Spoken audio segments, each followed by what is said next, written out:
Preparation time, 20 minutes cooking time, 30 to 35 minutes servings, 8 to 10 portions difficulty, easy. Ingredients: 200 g dark chocolate, minimum 70% cocoa, 150 g butter, 150 g sugar, 4 eggs, 80 g rice flour, 30 g unsweetened cocoa powder, 1 teaspoon gluten-free baking powder, pinch of salt, 1 teaspoon vanilla extract. Instructions: 1. Preheat the oven to 180 degrees Celsius, 350 degrees Fahrenheit.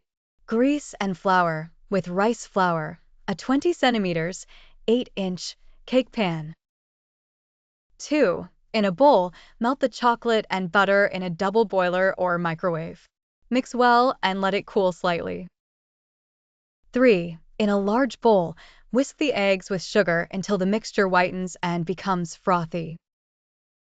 4. Add the cooled chocolate butter mixture to the beaten eggs. Stir in the vanilla extract and mix well. 5. In another bowl, sift together the rice flour, cocoa powder, gluten-free baking powder, and salt. 6. Gently fold the dry ingredients into the liquid mixture, being careful not to overwork the batter. 7. Pour the batter into the prepared pan and smooth the surface. 8. Bake for 30 to 35 minutes. The cake is done when a knife inserted in the center comes out with a few moist crumbs.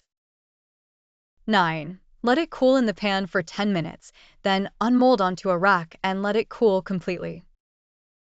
Chef's tip: for an even more indulgent texture, you can add 50 g of almond meal to the batter. This will bring a slight nutty flavor that pairs perfectly with the chocolate. Did you know? Gluten-free chocolate cake is not only delicious, but can also be denser and moister than its traditional counterpart. This is due to the absence of gluten, which usually provides structure to cakes. That's why this cake is often appreciated for its fudgy texture and intense chocolate flavor. Variations: add chopped nuts or hazelnuts for extra crunch. Mix in chocolate chips for more indulgence. Flavor your cake with a bit of orange zest or instant coffee for unique tastes.